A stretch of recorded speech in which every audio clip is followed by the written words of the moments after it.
여러분 다시 한번 진심으로 예배의 자리에 오신 여러분들을 환영하고 축복합니다. 오늘 예배 가운데 주님께서 각자에게 필요한 말씀을 꼭 전달해 주시기를, 하나님이 살아계시고 예수 그리스도가 생명이라는 것을 모두가 알고 돌아가는 예배가 되기를 진심으로 기도하고 소망합니다. 미국의 한 유명 식당에서는 셀폰 사용이 금지라고 합니다. 이 식당 주인이 손님들이 식사를 하러 와서는 셀폰만 쳐다보고 있는 것을 못마땅하게 여긴 것이죠. 왜냐하면 자신들이 준비한 이런 맛있는 음식을 앞에 두고 서로의 대화와 또 깊은 교제의 시간을 가지지 않고 단절된 시간을 가지고 그냥 밥만 먹고 돌아가는 것이, 사진만 찍고 돌아가는 것이 그 식당이 주는 그 의미를, 그 아름다운 교제가 주는 의미를 퇴색시킨다고 여겨서, 그 유명한 식당이니까 가능하겠죠. 맛있으니까 사람들이 찾으러 먹으러 오니까 그 앞에 써 있다고 합니다. 셀폰 사용 금지. 그래서 거기 식당에 오는 사람들은 앉아서 서로의 눈을 마주보고 대화를 할 수 있는 것이죠. 사진을 찍고 싶지만 찍지 않고 같이 얘기를 할 수 있는 것입니다. 오늘 우리가 이렇게 함께 모여서 예배드리는 예배의 자리는요, 식사의 자리입니다.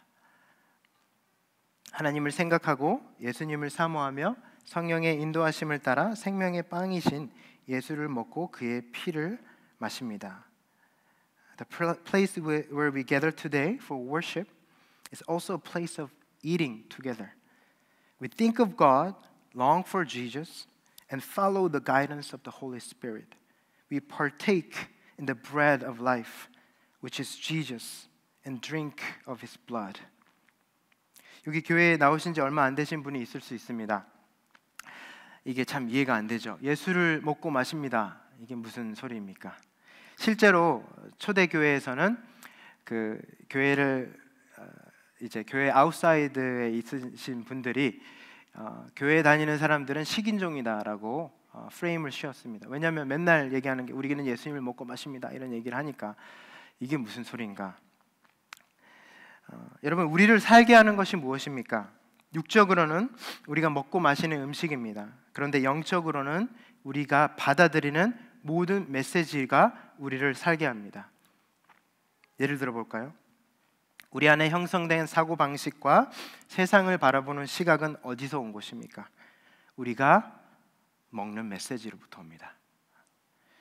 오늘 우리가 살아있다는 것은 내일을 향한 희망이 여전히 우리에게 남아있기 때문이죠. 내일이 와도 우리 인생이 더 이상 나아질 것 같은 소망이 없다면, 우리가 안고 있는 모든 문제와 고민들이 더 이상 해결될 것 같은 가망이 없다면 우리 안에는 생명이 없는 것이죠. 살아갈 힘을 잃고 방황하게 됩니다. If when tomorrow comes we no longer have hope, if that's your case, then you don't have any life in you. Even though you're living, you eat and drink, but inside of you, your soul is dying. 목표 지점을 잃은 사람은 더 이상 달리지 않습니다. 올림픽이 이제 끝났죠. 우리가 잘 알고 있는 육상 단거리 레전드 우사인 볼트라는 자메이카의 선수가 있습니다. 우리 다 많이 들어보셨던 이름이죠. 올림픽 3연패를 달성했습니다. 대단하죠. 3번의 12년에 걸쳐서 1등 금메달을 100m, 200m 계주 총 9개를 땄습니다. 정말 레전드 선수이죠. 그런데 그 선수가 젊은 나이에 돌연 은퇴를 했습니다. 그래서 기자가 인터뷰를 했죠. 왜 당신은 은퇴를 하셨습니까? 8년 정도 더 할 수 있는데 왜 지금 은퇴를 하십니까? 근데 그가 말하는 것은, 저의 원래 목표는 올림픽 3연패였습니다. 그것만을 위해 달려왔는데 제가 그것을 이루고 나니까 더 이상 달리고 싶지 않아졌습니다. 이렇게 고백을 했습니다. 지금은 사진을 찾아보시면 많이 살이 쪘어요. 더 이상 달리지 않아요. 근데 우리 인생도 마찬가지지 않습니까? 우리가 하루하루 살아가는 그 인생이 무언가를 향해 쫓아가는 인생입니다. 그죠? 학생들은 학교를 생각하고 직장을 생각하고 커리어를 쌓는 걸 생각합니다. 직장인들은 승진을 생각하고, 가정을 이룬 사람들은 그 가정의 다음 스텝을 생각합니다. 어느 정도까지면 우리가 만족할 수 있을까요?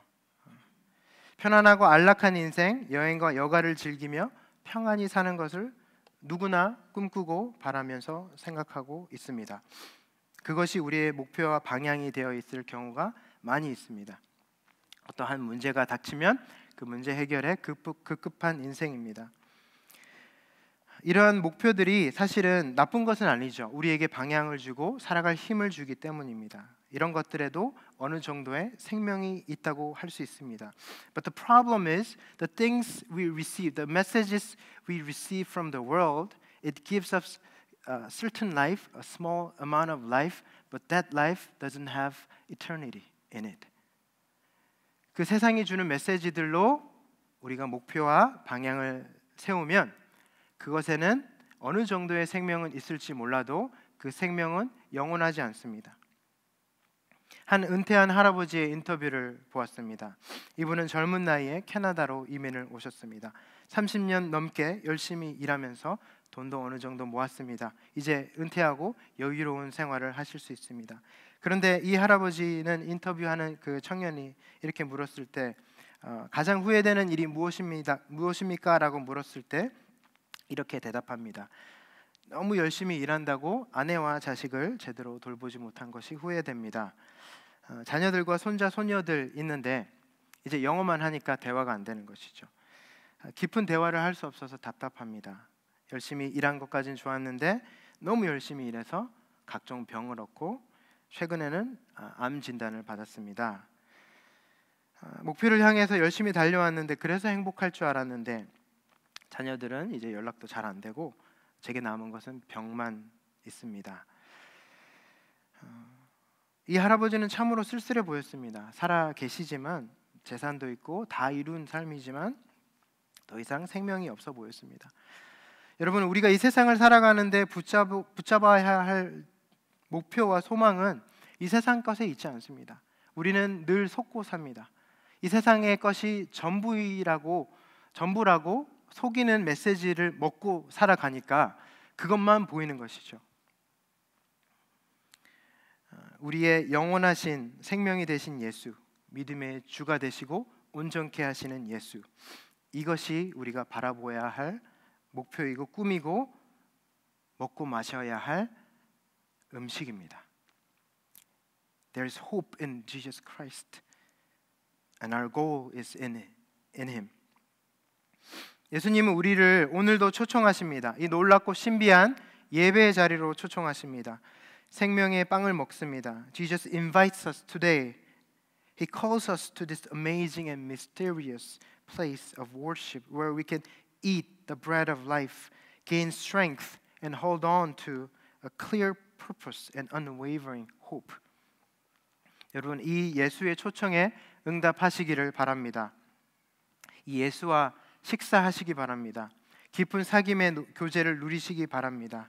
오늘 본문에 보면 예수님께서는 5천 명이 넘는 사람들과 식사하셨습니다. 한 끼 식사로도 부족한 작은 사이즈의 작은 물고기 2마리와 빵 5조각으로 성인 남자 5천 명 그리고 그 외의 사람들 1만 5천 명에서 2만 명 되는 사람들을 먹이셨습니다. 사람들은 이 기적을 보고 드디어 그들이 봐야 할 것을 보았습니다. 살아갈 목표를 본 것입니다. 대부분의 사람들은 어떻게 살고 있었냐면요.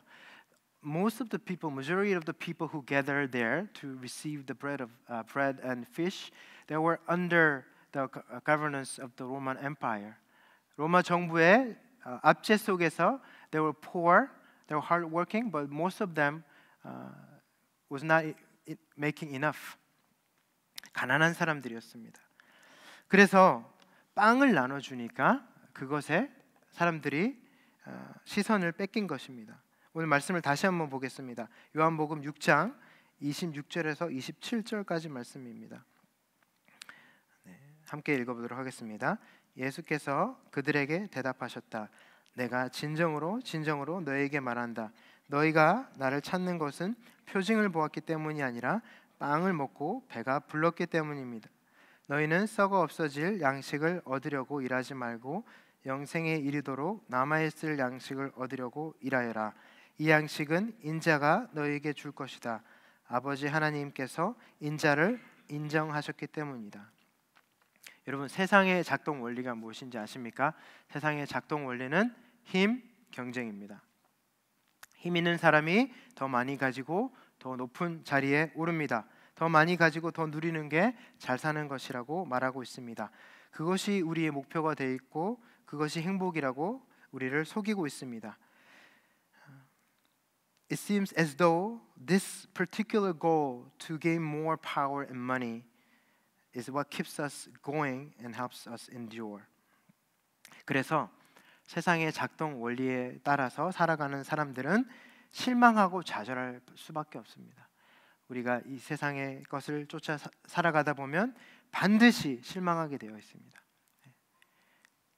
더 많이 가지지 못해 실망하고요. 더 높아지지 못해 좌절하고요. 남들과 비교했을 때 좀 더 부족한 자신의 처지를 보고 실망하고 낙심하게 됩니다. 늘 배고프고 목마릅니다. 여러분, 그때 이스라엘 백성들이 예수님께서 기적을 베푸셨을 때 그들이 본 소망은 잠깐의 소망이었습니다. 그 빵을 주시는 예수님을 원했던 것이 아니라 빵을 원했던 것이죠. 우리가 기도하는 이유가, 우리가 주님 앞에 예배드리는 이유가, 그 깊은 곳에 있는 동기는 어쩌면 예수님 그 자체가 아니라 예수님이 주시는 우리 삶의 문제 해결에만 머물러 있을 때가 있습니다. 그렇게만 살아간다면 늘 만족하지 못한 삶, 늘 고민하고 늘 불안한 삶을 살 수밖에 없습니다. 그래서 예수님께서 초청하시는 겁니다. 이제 세상의 메시지를 그만 먹고 나를 먹어라, 나를 먹어라, 나를 마시라. 영원히 목마르지 아니하리라, 영원히 배고프지 아니하리라. 이 세상의 것이 전부가 아니라는 것을 깨닫게 됩니다. 여러분, 영원하신 예수님 만나보셨나요? 예수님 만나보셨어요? 기도 가운데, 말씀 가운데 은밀하게 얘기하시는 하나님의 음성 들어보셨나요? 제가 한 가지 깊은 고민에 빠져서 대학생 때 고민하며 거의 한 달 가까이 신음하며 기도했던 적이 있습니다. 하나님, 이거 해결해 주시지 않으시면 저 살아갈 수 없어요. 그렇게 눈물을 흘리며 괴로움 가운데, 아픔 가운데 있었습니다. 그 끝에 겨우 하나님께서 대답을 해주시는 때가 있었는데, 하나님께서 하시는 말씀이 이거였습니다. 저는 문제 해결의 지혜를 주실 줄 알았어요. 그냥 어떻게 누가 연락이 와서 문제 해결됐습니다, 이제 마음 편히 주무십시오, 이 연락이 올 줄 알았습니다. 그런데 하나님께서 제 마음 깊은 곳에 주시는 그 음성은 이것이었습니다. 연준아, 너 그거 아니? 내가 널 사랑해. 내가 널 사랑해. 저는 당황했습니다. 왜 이런 음성을 주시나요? 근데 조금 있고 나니까 깨달았습니다. 내가 내 삶의 문제 하나만을 쥐고 끙끙대며 살아가는데 하나님께서 알려주신 거구나. 그 하나님의 크고 넓으신 사랑은 그 모든 것을 덮고도 남을 것이라는 것을. 저는 우주의 주인이시고 내 인생을 알고 계시고 잠시 넘어지더라도 붙잡아 주시는, 나의 걸어가는 길 늘 동행하시는 그 하나님이 나를 사랑하신다는데 나는 더 이상 걱정하지 않아도 되겠구나 말씀해 주시는 것이었습니다. 그래서 이 예배의 식사 가운데 있는 우리는 깨닫게 되는 것입니다. 하나님이 나를 사랑하시는구나. 내가 목표로 잡고 있던 것들은 썩어 없어질 것이었구나. 나는 그동안 세상의 메시지에 마음이 뺏겨서 아둥바둥 이 악물며 버티며 살았구나. 내 이웃, 옆에 있는 사람 한 사람 돌보지 못한, 심지어 내 가족조차도 안아주지 못하는 그러한 좁은 마음을 가지고 불만과 불평을 하고 화와 쓴 뿌리를 가지고 살고 있었구나 라는 것을 예수님을 먹을 때 비로소 눈이 띄어져서 깨닫게 되는 것입니다. 예수를 알고 나니, 예수를 먹고 마시고 나니 이제 보이는구나. 영원한 생명, 그 생명이 예수에게 있구나. After coming to know Jesus, after partaking in His blood and bread, now I see clearly eternal life is found in Jesus. 요한복음 6장 33절에서 35절에 이렇게 증거합니다.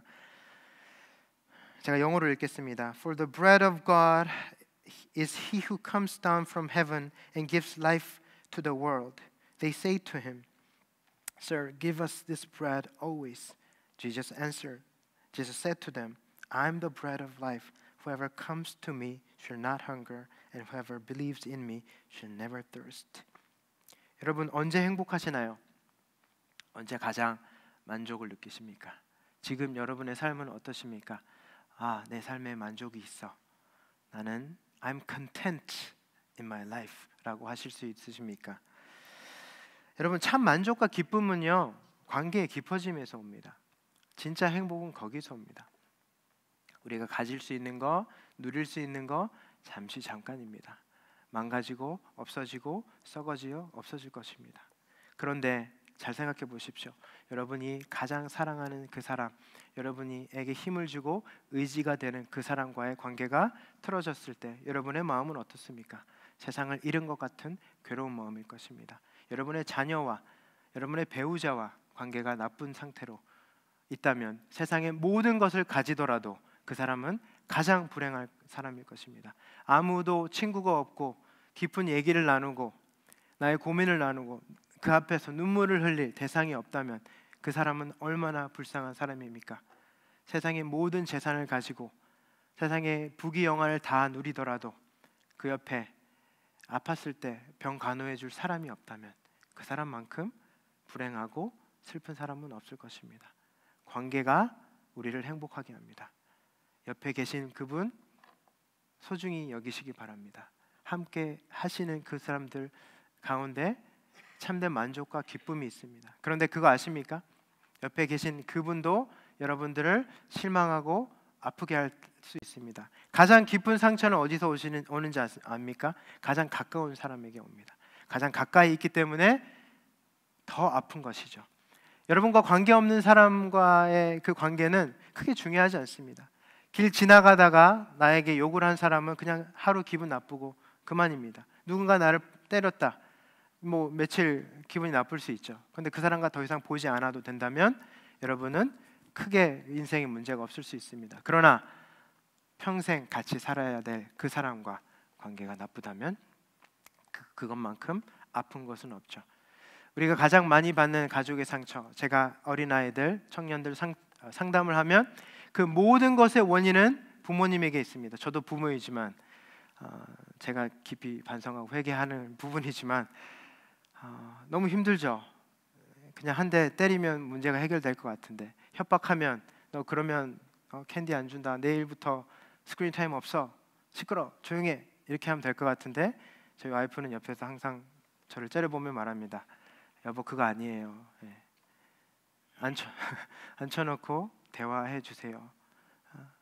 아이들이 짜증내고 화내는 데는 다 이유가 있습니다. 하나씩 배워갑니다. 그리고 아이들을 혼낼 때 저는 저희 아빠의 모습, 저희 엄마의 모습을 봅니다. 너무 마음이 아파요. 아, 내가 이렇게 당했구나.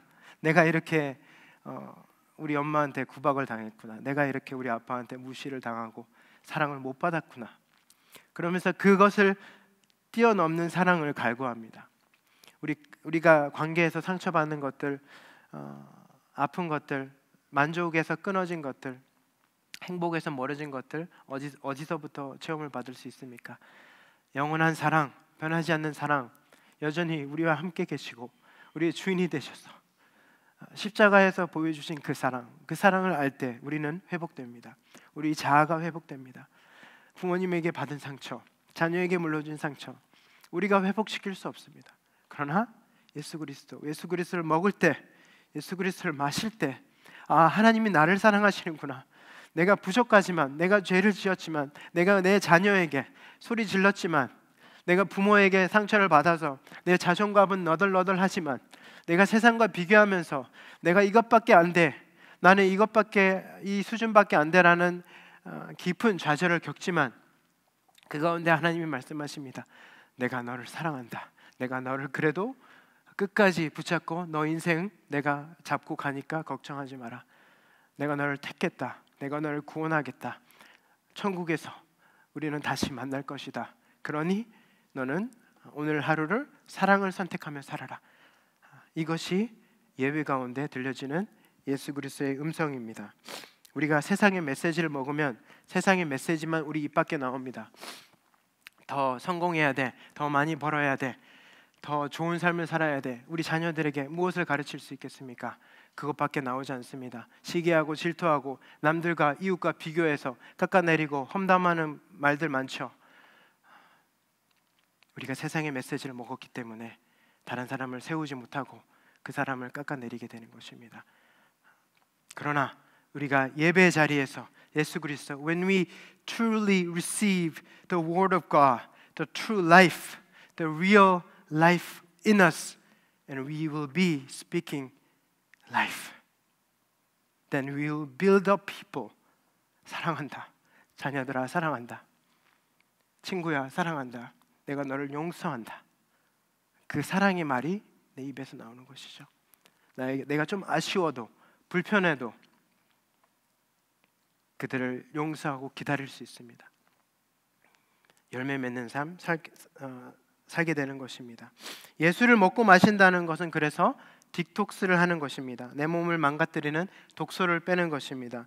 예수를 섭취함으로 죄로 물든 생각과 말들을 빼내는 것이고 사랑으로 가득 찬 생각과 말을 하는 것이죠.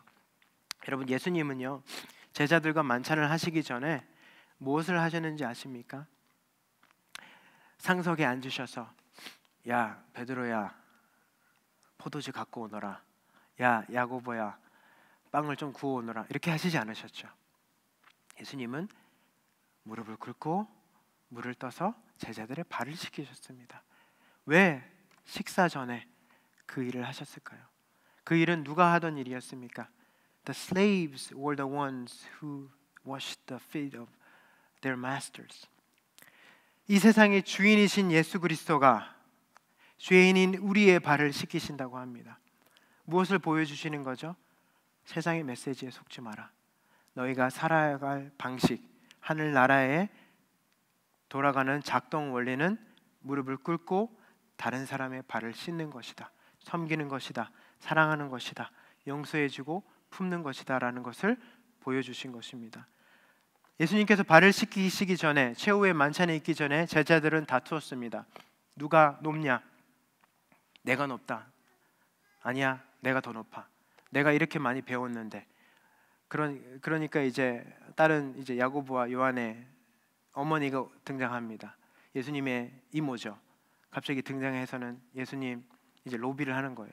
우리 아들들 좀 뒤 좀 잘 봐주세요. 예수님 이제 한 자리 시켜주세요. 그러니까 예수님이 말씀하십니다.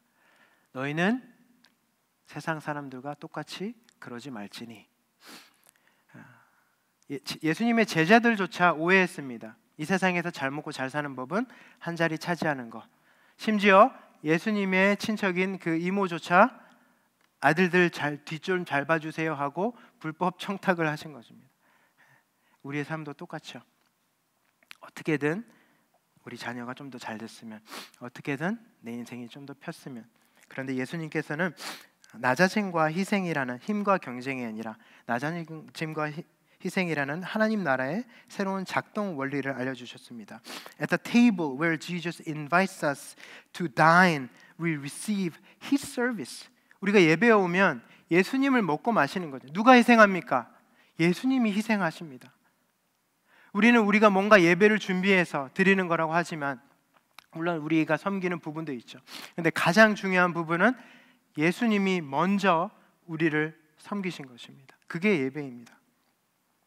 We partake of His body and blood prepared through His sacrifice on the cross instead of the world's principles of power and competition. We learn the new principles of God's kingdom, which is humility and sacrifice. 예수님을 먹고 마시면 그래서 우리 삶에 충돌이 일어납니다. 여러분, 예배 잘 드리고 예수님에게 그 음성을 듣고 은혜 받고 세상으로 나가잖아요. 갈등이 무조건 생깁니다.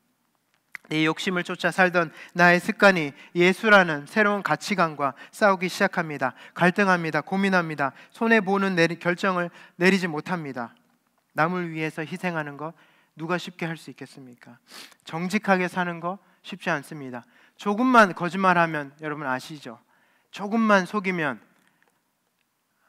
더 많은 돈을, 더 많은 이익을 취할 수 있지 않습니까? 남들도 다 그렇게 하는데요.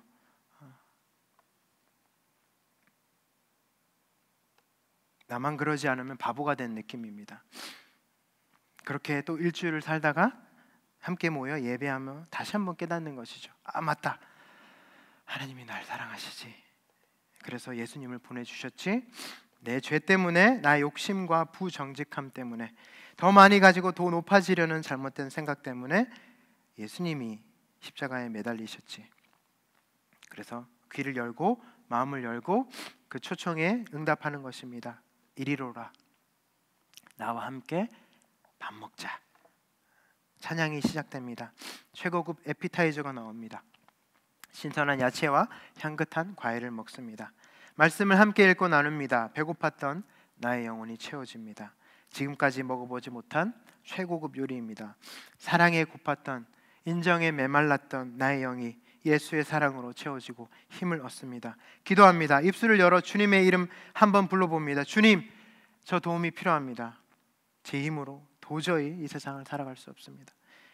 또 죄에 넘어졌습니다.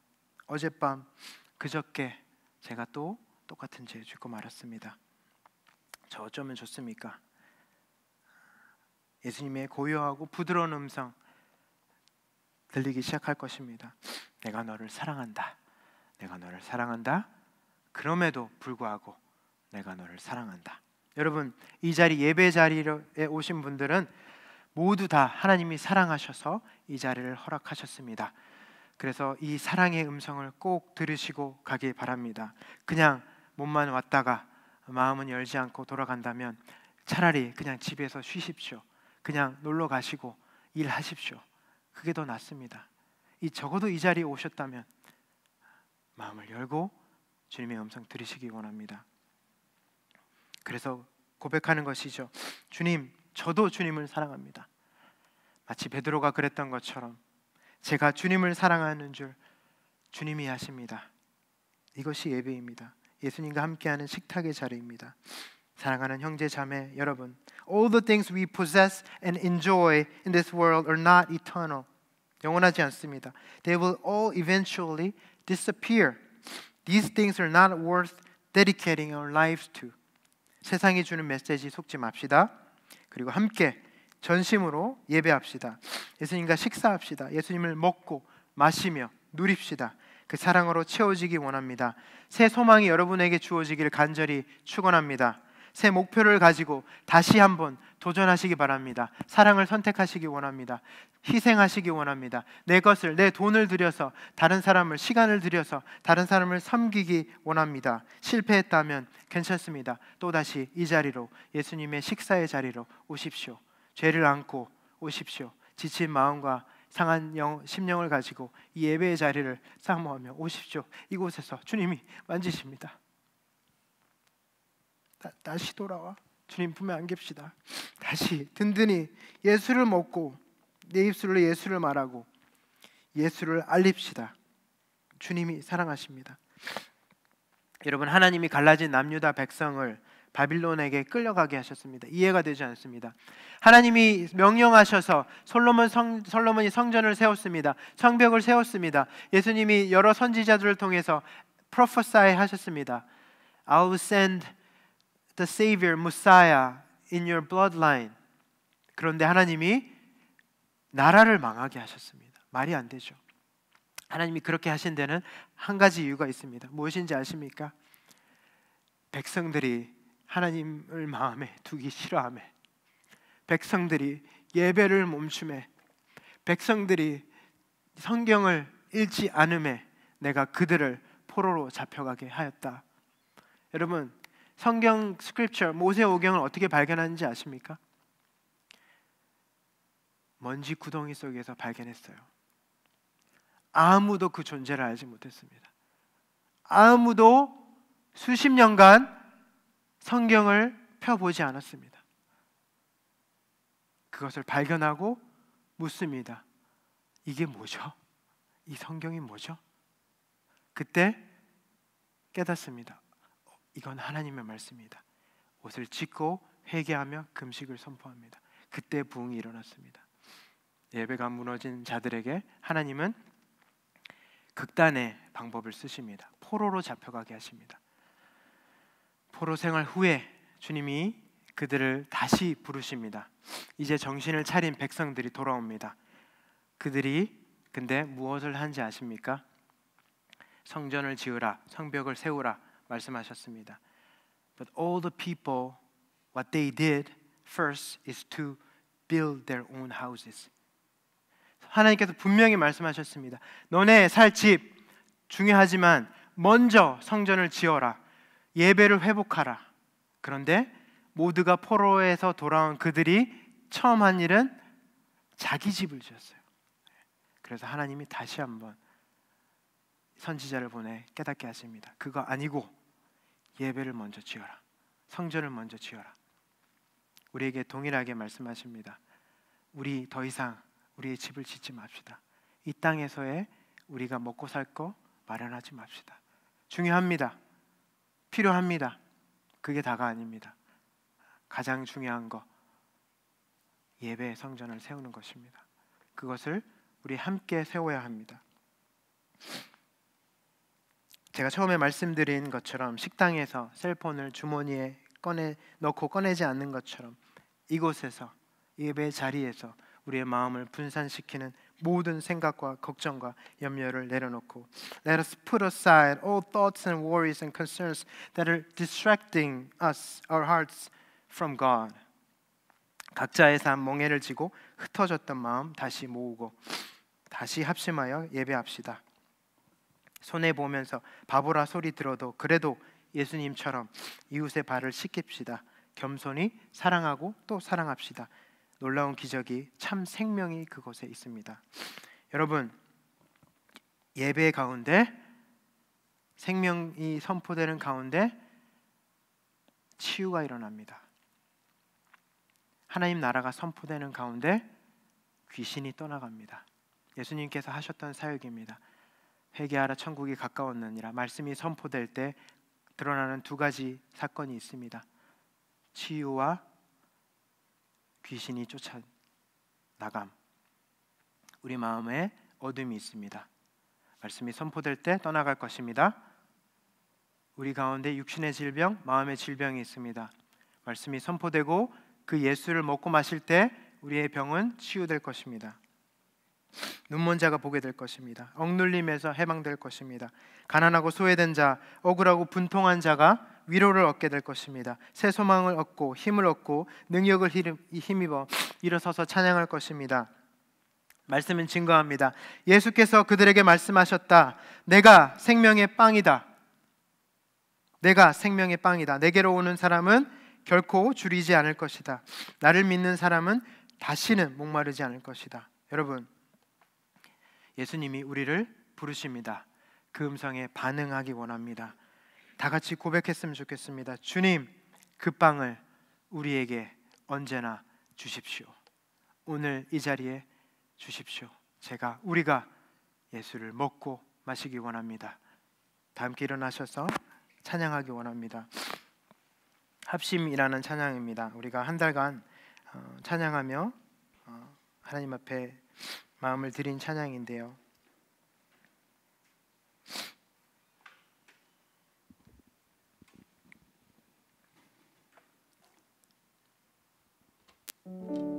우리를 예배 자리로 초청하시는 예수님의 음성에 반응하기 원합니다. 이스라엘 백성을 다시 성전을 지으라고 명하신 그 배경으로 쓰여진 찬양입니다. 우리 삶에 예배가 무너져 있다면 모든 것이 무너져 있는 것입니다. 왜냐하면 우리는 that means we worship something else. When our worship is not completely focused on God, it means we are worshiping something else, which is this world. Whatever this world gives us, money, fame, comfort, But believing in Jesus is never promised to have comfort in our life. 우리가 예수 믿는 것이 평안한 삶을 위해서만 존재하는 것이었다면 예수님이 십자가에 왜 달리셨겠어요? 그냥 왕 자리에 오르셔서 떵떵거리며 살면서 편안하게 살다 돌아가셨겠죠. 그러나 예수님은 보여주셨습니다. 이것이 하나님 나라의 작동 원리다. 이렇게 살아라. When we finally give our lives to God and decide to sacrifice our lives to God, then we finally realize this is the way. 그렇게 살 때 우리 안에 채워짐이 있습니다. 만족감이 있습니다. 행복이 있습니다. 이것이 진정한 행복입니다. 이 행복을 누리시기 원합니다. 같이 찬양하겠습니다.